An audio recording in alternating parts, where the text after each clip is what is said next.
நம்பிக்கையும் நெறியுமாக நம் மாவட்டத்தை முழுக்க முழுக்க நிமிர்ந்து நிற்க வைக்கும் ஆற்றல் மிக்க தலைவர் டாக்டர் ஆர் ஸ்டாலின் ஐபிஎஸ் அவர்களை ஒரு சில வார்த்தைகள் பேச மேடைக்கு அழைக்கின்றோம்.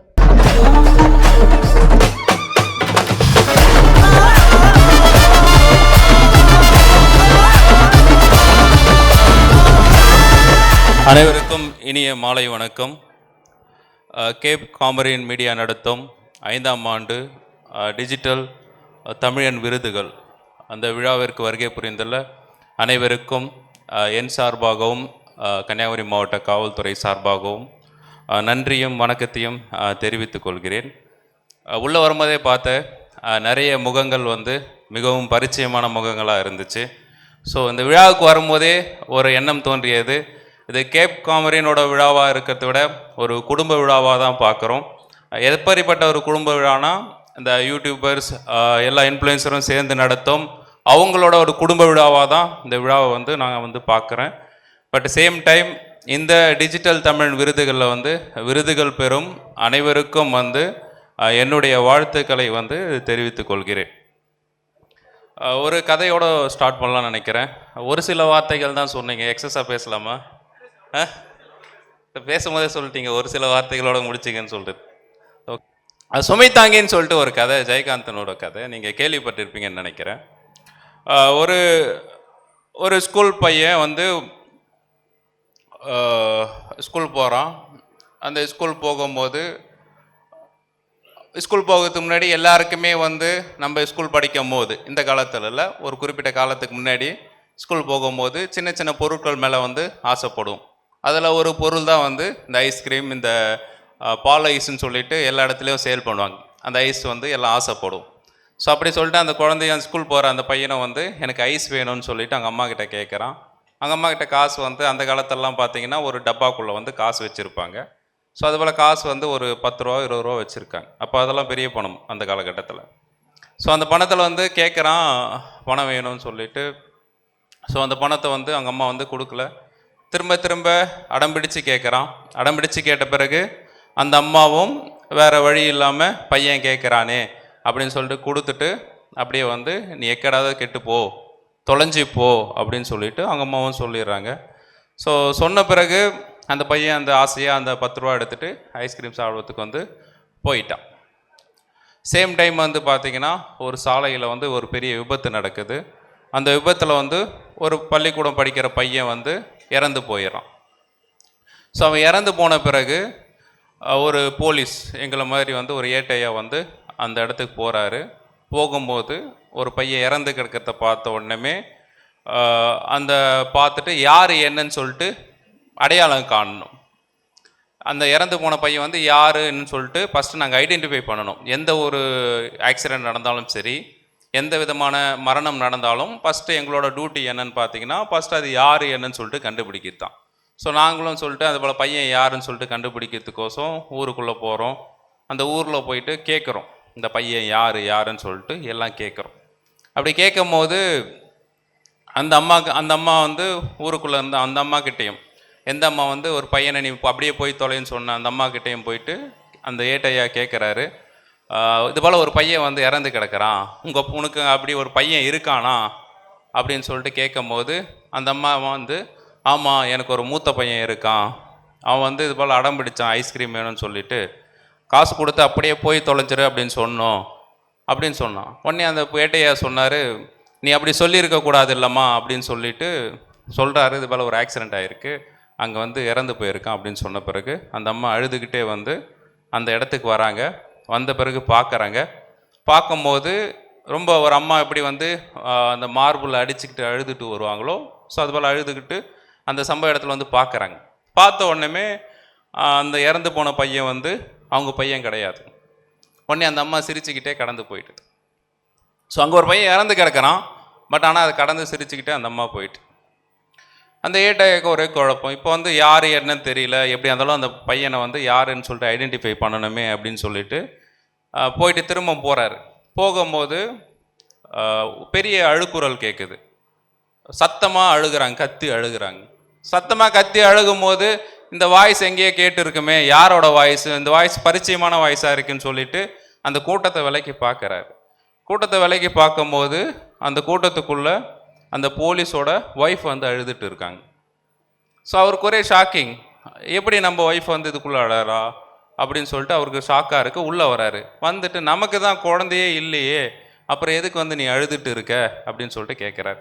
ஸோ அப்போ அவள் கேட்குறான், அந்த அம்மா கேட்குறாங்க, ஸோ எனக்கு வந்து குழந்தை தான் இல்லை, பட் எனக்கு அழுகிறதுக்கு கூட உரிமை கிடையாதா, அது கூட இந்த சமூகம் வந்து எனக்கு உரிமை கொடுக்கலையான்னு சொல்லிட்டு இன்னும் கத்தி அழுறாங்க. ஸோ 2 விதமாக இதில் இருக்குது. ஒன்று வந்து தன்னோட குழந்தை இல்லைன்னு தெரிஞ்ச பிறகும் ஒரு குழந்தை செத்து கிடக்கிறத வந்து பார்த்துட்டு சந்தோஷப்பட்டு போகிற ஒரு தாய்.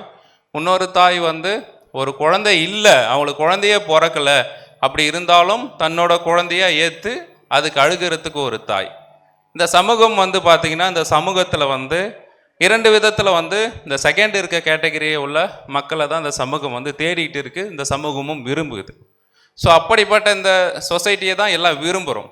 அப்படி இருக்கும்போது இந்த சமூகத்தின் மீது வந்து எல்லாருக்கும் ஒரு பொறுப்பு இருக்குது. இந்த சமூகத்தின் மீது உள்ள ஒரு சக மனிதன் மீது எல்லாருக்கும் அன்பு செலுத்தணும், எல்லா சக மனிதன் மீதும் அக்கறைப்படணும். இது எல்லாத்துக்கும் முக்கிய காரணம் வந்து இந்த சக மனிதன் மீது உள்ள அன்பு தான். இந்த கதையிலையும் பார்த்தீங்கன்னா, எங்களுக்கு தேவை, இந்த காவல்துறைக்கு தேவை, இந்த சமூகத்துக்கு தேவை வந்து ஃபஸ்ட்டு வர அந்த தாய் கிடையாது, செகண்ட் வர தாய் தான் இந்த சொசைட்டிக்கு வந்து தேவை. அப்படி தான் அந்த கதை முடியும். ஸோ அப்படிப்பட்ட சொசைட்டியை தான் நாங்கள் தேடி வந்திருக்கோம். ஸோ அதை இது பண்ணி தான் வந்து நம்ம கன்னியாகுமரி மாவட்ட காவல்துறை சார்பாக நிறைய திட்டங்களை வந்து அறிமுகப்படுத்தியிருக்கோம். ஸோ அந்த திட்டங்களில் முக்கியமான திட்டம் ஒன்று பார்த்தீங்கன்னா, ஊர்காவல் கண்காணிப்பு திட்டம் சொல்லிட்டு கன்னியாகுமரி மாவட்டம் முழுவதும் ஒவ்வொரு கிராமத்திற்கும் ஒரு காவலர், 2 CCTV கேமரான்னு சொல்லிட்டு அறிமுகப்படுத்தியிருப்போம். எல்லா இடத்துலையும் நிறைய வந்து ஃப்ளெக்ஸ் வச்சுருப்பாங்க. அதில் வந்து பார்த்தீங்கன்னா எஸ்பி ஃபோட்டோ போட்டிருப்பாங்க, ஃபோன் நம்பர் போட்டிருப்பாங்க. நிறைய பேருக்கு கேள்வி எழலாம், எதுக்கு இவர் ஃபோட்டோ வந்து எல்லாத்தையும் போட்டிருக்காங்க, எதுக்கு நம்பர் போட்டிருக்காங்க அப்படின்னு சொல்லிட்டு நிறைய பேருக்கு வந்து உங்களுக்கு டவுட் வந்திருக்கலாம், கேள்வி எழுந்திருக்கலாம். அது நல்லது தான். ஃபஸ்ட்டு விஷயம், எந்த ஒரு நிர்வாகமாக இருந்தாலும் சரி, எந்த ஒரு அதிகாரியாக இருந்தாலும் சரி, ஒரு சக்ஸஸ்ஃபுல் அதிகாரியாக இருக்குன்னா ஃபஸ்ட்டு பாயிண்ட் வந்து அசஸபிலிட்டி இருக்கணும். அசஸபிலிட்டினா ஈஸியாக வந்து காண்டாக்ட் பண்ணணும். இப்போ எல்லா கிராமத்துலேயும் எங்களோட நம்பர் இருக்கிறதுனால எல்லா பொதுமக்களும் ஈஸியாக சொல்லுவாங்க, என்கிட்ட என்னோட எஸ்பி நம்பர் இருக்குது, ஏதாச்சும் பிரச்சனை பண்ணினா அவர் கால் பண்ணுவேன்னு சொல்லிட்டு அந்த அதிகாரத்தை வந்து பொதுமக்கள்கிட்ட கொடுக்கணும்னு சொல்லிட்டு தான் எல்லா இடத்துலையும் வந்து ஃபஸ்ட்டு வந்து ஃப்ளெக்ஸ் வச்சது, அந்த ஃபோன் நம்பர் அறிமுகப்படுத்துறதுக்கும் அதுதான் முக்கிய காரணம். செகண்ட் வந்து இந்த திட்டத்தின் கீழ் பார்த்தீங்கன்னா டோட்டலாக 790 சப்பீட் சிஸ்டம் வந்து கொண்டுட்டு வந்திருக்கும். அப்போ 790 போலீஸ் வந்து இந்த கன்னியாகுமரி மாவட்டத்தில் உள்ள எல்லா கிராமங்களையும் மானிட்டர் பண்ணுறாங்க. ஸோ அந்த மானிட்டர் பண்ணுறது மட்டும் இல்லாமல் 2 CCTV கேமரா வந்து நாங்கள் அறிமுகப்படுத்தியிருக்கோம். இதுவரைக்கும் அந்த திட்டத்தின் கீழ் நாங்கள் போட்டிருக்க CCTV கேமராஸோட எண்ணிக்கை பார்த்தீங்கன்னா 1453 கேமராஸ் வந்து இந்த கன்னியாகுமரி மாவட்டத்தில் வந்து போட்டிருக்கோம். அப்போது CCTV கேமரா இல்லாத கிராமங்கள் இல்லை அப்படின்ற ஒரு நிலையை நோக்கி நாங்கள் போயிட்டு இருக்கோம். ஈவன் தோ கரண்ட் இல்லைனாலும் சோலார் சிஸ்டம் மூலமாக CCTV கேமராஸ் வந்து போட்டு அந்த கிராமங்களை வந்து நாங்கள் மானிட்டர் பண்ணிட்டு இருக்கோம். சேம் வந்து ஒவ்வொரு காவலரும் வாரந்தோறும் 3 நாட்கள் வந்து அந்த கிராமத்துக்கு போயிட்டு அந்த பொதுமக்கள்கிட்ட பேசி அந்த பொதுமக்கள்கிட்ட வந்து அவங்க குறைகளை தெரிஞ்சு முடிஞ்ச அளவுக்கு அந்த குறைகளை களைவதற்கு தேவையான நடவடிக்கைகளையும் வந்து நாங்கள் எடுத்துகிட்டு வரோம். ஏன் வந்து வாரத்துக்கு 3 வாட்டி போகணும், ஏன் போலீஸ்க்கு வேறு வேலையே இல்லையா அப்படின்னு சொல்லிட்டு நீங்கள் கேட்கலாம். அதுக்கு ஒரு இது இருக்குது. நார்மலாக வந்து எல்லா கிராமங்களிலும் பார்த்தீங்கன்னா, என்னோட ஊர்லேயும் பார்த்தீங்கன்னா போலீஸ் வந்து ஏதாச்சும் ஒரு டைமில் தான் வருவாங்க. அந்த ஒரு டைம் எப்போன்னு பார்த்தீங்கன்னா எங்கள் ஊர் திருவிழாவுக்கு வருவாங்க. அதுக்கடுத்து நான் போலீஸை பார்த்ததே கிடையாது. ஸோ அதேமாரி தான் வந்து போலீஸ்னாவே ஏதாச்சும் ஒரு பிரச்சனையான ஒரு காலகட்டம், ஒரு இக்கட்டான நிலையில் மட்டும்தான் வருவாங்க, மற்ற டைமில் வரமாட்டாங்க அப்படின்னு சொல்லிட்டு பொதுமக்களிடையே ஒரு பொதுவான கருத்து இருக்குது. அந்த கருத்தை மாற்றி பொதுமக்களோட நம்பிக்கையை பெறணும், அவங்க ட்ரஸ்ட்டை கெயின் பண்ணணும்னு சொல்லிட்டு அதுக்காக தான் வாரத்தில் 3 டைம் போகிறோம். பொதுமக்கள் கூட திரும்ப திரும்ப பொதுமக்களை சந்திச்சுட்டே இருக்கும். இந்த ட்ரஸ்ட் டிபிசிட் குறைந்து பொதுமக்களுக்கும் காவல்துறைக்கும் ஒரு நல்ல ஒரு இணக்கமான சூழல் உருவாகணும்னு சொல்லிட்டு தான் இந்த ஊர்காவல் கண்காணிப்பு திட்டத்தை வந்து அறிமுகப்படுத்தி அதுவும் நல்ல வெற்றிகரமாக வந்து அந்த திட்டம் வந்து செயல்படுத்தி கொண்டு இருக்கும். செகண்ட் திட்டம் பார்த்தீங்கன்னா நிமிர்னு சொல்லிட்டு நிறைய இடத்துல பார்த்துருப்பீங்க. இந்த சூசைட் பண்ண போனவங்களை வந்து சேவ் பண்ணது, படிக்க முடியாத குழந்தைகளுக்கு வந்து எஜுகேஷன் கொடுக்கறது, சேம் வல்னரபிள் சில்ட்ரன்ஸ் சொல்லிட்டு ஒரு லிஸ்ட் எடுத்திருக்கும். வல்னரபிள் சில்ட்ரன்ஸ்னால் என்னன்னு பார்த்தீங்கன்னா, அப்பா அம்மா இல்லாத குழந்தைங்க, பேரண்ட்ஸோ சிங்கிள் பேரண்ட் குழந்தைங்க, இல்லை அப்பா அம்மா வந்து வெளியில் வேலைக்கு போயிருப்பாங்க, குழந்தைங்க வந்து தாத்தா பாட்டி வீட்டில் இருக்கும். ஸோ அது போல் குழந்தைகள்லாம் பார்த்தீங்கன்னா வல்னரபிள் சில்ட்ரன்ஸ்.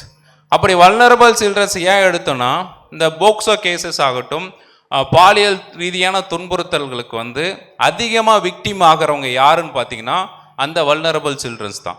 ஸோ அப்போ எத்தனை பேர் இருக்காங்கன்னு சொல்லிட்டு கன்னியாகுமரி டிஸ்ட்ரிக்ட் ஃபுல்லாக எடுக்கும்போது ஓவராலாக வந்து ஒரு 2500 வல்னரபிள் சில்ட்ரன்ஸ் எடுத்து அவங்கள வந்து கண்டினியூஸாக அவங்கள வந்து மானிட்டர் பண்ணிட்டு இருக்கோம். அந்த கண்டினியூஸாக மானிட்டர் பண்ணும்போது அவங்களுக்கு என்ன நீடு இருக்குது, சோஷியல் நீடு என்ன இருக்குது, எக்கனாமிக் நீடு என்ன இருக்குது, எஜுகேஷனல் நீடு என்ன இருக்குன்னு சொல்லிட்டு இந்த 3 கேட்டகரி பார்த்துட்டு அவங்களுக்கு தேவையான வசதிகளை வந்து எங்களால் முடிஞ்ச அளவுக்கு ஏற்படுத்தி கொடுத்து கொண்டு இருக்கோம். அவங்களுக்கு தேவையான சைக்காலஜிக்கல் இதுவும் வந்து சைக்காலஜிக்கல் உளவியல் ரீதியான அவங்களுக்கு தேவையான உதவிகளையும் வந்து இந்த காவல்துறை சார்பாக நம்ம செய்து கொண்டு இருக்கிறோம்.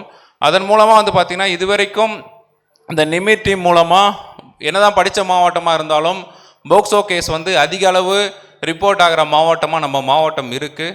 அதுக்கு வந்து முக்கிய காரணம் போதுமான அளவு அவேர்னஸ் இல்லாத தான் முக்கிய காரணம். ஸோ அதனால் வந்து பொதுமக்களிடையே அவேர்னஸ் கிரியேட் பண்ணுன்னு சொல்லிட்டு இந்த நிமிர் குழு வந்து கிட்டத்தட்ட 15 லட்சம் மக்களை வந்து சந்திச்சிருக்காங்க. நிறைய பேம்ப்ளெட் வந்து கொடுத்துட்டு இருக்காங்க.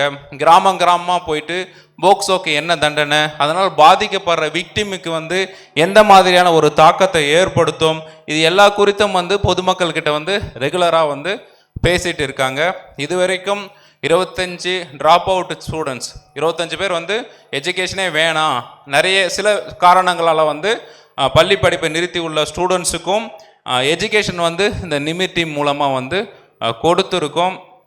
அதேமாரி வந்து பார்த்திங்கன்னா இதுபோல் போக்சோ பாதிக்கப்பட்ட குழந்தைகளை வந்து கண்டறிந்து யார் வந்து காரணமோ அவங்க மேலே வந்து வழக்கு பதிவும் வந்து சேர்ந்து கொண்டிருக்கும். இது வந்து நிமிர் டீம் வந்து பண்ணிகிட்டு இருக்காங்க. அதேமாரி லாஸ்ட்டு 1 மந்த் முன்னாடி இந்த சூசைட் ப்ரிவென்ஷன் சம்மந்தமாக ஒரு கேம்பெயின் பண்ணோம். அதுக்கு எல்லா சோஷியல் மீடியா இன்ஃப்ளூயன்சர்ஸும் யூடியூபர்ஸும் வந்திருந்தாங்க.